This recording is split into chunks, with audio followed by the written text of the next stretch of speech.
Hello, मी मीनाक्षी स्वागत करते तुमच्या आजच्या ब्लॉगमध्ये. कसे आहात सगळेजण? आय होप की तुम्ही सगळे मस्त मजेत असाल. श्री स्वामी समर्थ.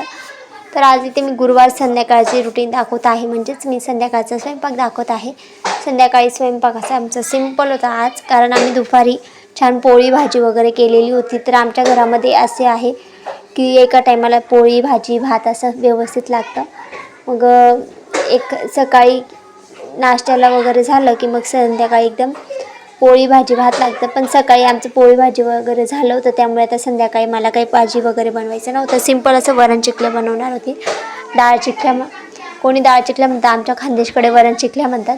तुमच्याकडे काय म्हणतात नक्की कमेंट करून सांगा. आणि त्यानंतर इथे डाळ वगैरे शिजवून घेतली. इथे मी छान कुकर परत पातेल्यामध्ये डाळ काढून घेतली. परत त्याच कुकरमध्ये मी छान, इथे लहान मुलं खेळत आहेत, त्यांचा आवाज येते, तो अवॉइड करा प्लीज. 4 पळ्या तेल वगैरे टाकून मस्त मी मिरची लसूणची फोडणी देऊन दिली. मॅगी मसाला टाकला मी थोडासा, आणि जिरं ओवा सगळ्यांचं मिक्स अशी पूड थोडीशी टाकली. त्याच्याने खूप छान टेस्ट येते. आणि मॅगी मसाला टाकल्यानंतर तो खूपच छान लागत होता. वास तर इतका सुंदर येत होता मसाल्याचा, एकदम छान भाजले गेलेला होता. त्यानंतर इथे मी पाणी वगैरे टाकून घेत होती डाळ टाकल्यानंतर. मग सगळ्यात शेवटी मीठ टाकायचं होतं, मीठ टाकून दिलं. आता मी इथे पोळीचे कणिक मळून ठेवलेले आहे. तर पोळ्या लाटून त्याच्यामध्ये छान अशा एकसारखे कापून त्याच्यामध्ये उकळी आल्यानंतर टाकणार आहे.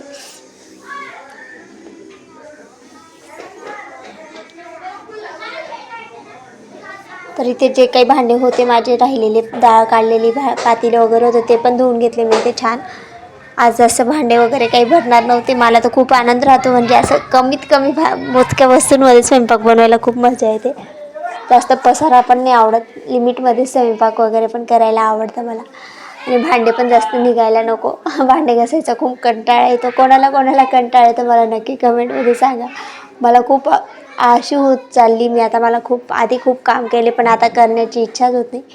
तर इथे मी कणिक पोळी वगैरे तयार करून घेतली. त्यानंतर हे कापत होती. एका हातामध्ये मी मोबाईल पकडला होता, दुसऱ्या हाताने ते कापत होते, त्यामुळे मोबाईल थोडा हलत होता. इथे छान उकळी वगैरे आली होती. त्यानंतर इथे त्या चिखल्या वगैरे टाकत होती. त्यानंतर इथे बघा मी फ्रीजवर मनी प्लांट लावलं आहे, आणि खिडकीमध्ये देवाऱ्याजवळ म्हणजेच. तर खूप सुंदर वाटतं घरामध्ये. इथे किचनमध्ये तर खूप छान वाटतं मला ते मनी प्लांट लावल्यामुळे. असं आपल्या डोळ्यासमोर असं हिरवं वगैरे, म्हणजे झाड वगैरे फुलं वगैरे राहिले तर खूप सुंदर वाटतं. आधी पण मी ब्लॉग होता माझा, यूट्यूब चॅनल होतं ना, तर त्याच्यामध्ये पण मी ब्लॉगमध्ये दाखवलं होतं. मी मनी प्लांट लावलं होतं बॉटलमध्ये, पण ती बॉटलमध्ये जास्त जगत नाही. काही काहींचे जगत होते, पण माझं नव्हतं राहिलं, जळून गेलं होतं ते झाड. त्यामुळे मी ते छान मातीच्या मडक्यामध्ये लावलं, त्यामुळे खूप सुंदर दिसत होते. आणि छान हिरवं पण आहे झाड, मस्त दिसतं. त्यानंतर इथे कुकरच्या 3 शिट्ट्या घेऊन घेतल्या चिखल्या वगैरे टाकून मस्त. त्यानंतर आता तुम्हाला फायनल रिझल्ट दाखवते कसं झालं आहे म्हणून. वरण चिखल्या खूप सुंदर झाल्या होत्या, खूप छान लागत होते, आणि डायरेक्ट आम्हाला कमीच पडलं, म्हणजे असं म्हणायला हरकत नाही. सगळ्यांना आवडल्या. आणि ते दुसऱ्या दिवसाचा हा ब्लॉग आहे, नेक्स्ट डे. तर तुमचं परत एकदा नवीन स्वागत आहे नवीन ब्लॉगमध्ये.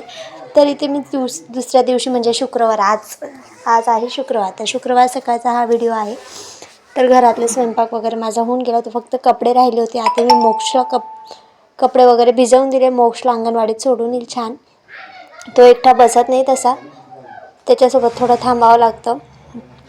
तर इथे घरातलं पटापट आवरून घेते, आणि मग मी त्याला अंगणवाडीत घेऊन जाईल. आता तो थोडा बाहेर खेळत होता आईंसोबत, तर मग मी त्याला आता तो बाहेर येतोपर्यंत इथलं पटकन बेड वगैरे आवरून घेते. घरं वगैरे छान झाडून झाले होते माझे.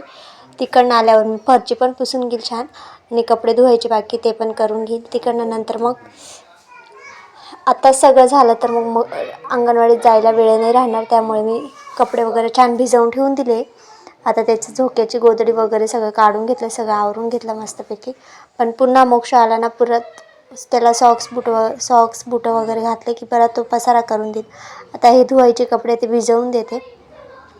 त्यानंतर आता मोक्ष आला होता खेळून छान बाहेरून. इथे बघा बेडशीट वगैरे आवरले गेले ना, तर पूर्ण शूज वगैरे जिथे ठेवलेलं होतं आणि तिथून घेतून परत फेकून देतो. त्याची बॉटल वगैरे डबा वगैरे सगळं पॅक करून झाला होता. आता छान तिथे घेऊन जाईल अंगणवाडीत, मस्त मुलांमध्ये पण खेळतो. मी त्याला बाहेर खेळायला जाऊ देत नाही, कारण आमच्या इथे रस्ते काही चांगले नाही, गाड्या खूप चालतात, त्यामुळे भीती वाटते रस्त्यावर. त्यामुळे मी त्याला अंगणवाडीत घेऊन जाते आणि तिथे सगळे मुलं आलेले असतात ना, मग त्यांच्यामध्ये छान खेळतो तो. त्याची दीदी पण आलेली राहते, त्यामुळे तिथे छान खेळतात ते दोघंजण आणि जेवण पण व्यवस्थित करतात. म्हणजे घरी एकटं व्यवस्थित खात नाही, तिथे गेला की व्यवस्थित जेवण वगैरे पण करतो तो. त्यामुळे मी त्याला तिथे हळूहळू सवय लावते. काल अंगणवाडीला सुट्टी होती शिवजयंतीची, त्यामुळे आम्ही काल पण अंगणवाडीत गेलो होतो. आम्हाला माहीत नव्हती सुट्टी म्हणून, तर मी त्याला तिकडे त्याच्या दीदीकडे घेऊन गेली ती खेळायला. तर त्याने तिकडे जाऊन डोकं फोडून घेतलं, म्हणजे डोक्याला एकदम डेंजर लागून गेलं. ते डोक्यावर मस्त मोठं असं बेंड आणून घेतलेलं आहे त्याने. तर तिथे बाम वगैरे लावला मी छान, आयडेक्स वगैरे, पण तरी पण तो इतका आगाऊ आहे तर परत काही ना काही करतोच. त्याचं कपाळावरती बघा केवढं मोठं झालेलं आहे हिरवंगार. तर इथे छान त्याची तयारी वगैरे झाली. आता त्याला मी अंगणवाडीत घेऊन जाते. असा होता आजचा व्लॉग. कसा वाटला तुम्हाला नक्की कमेंट करून सांगा. Bye bye.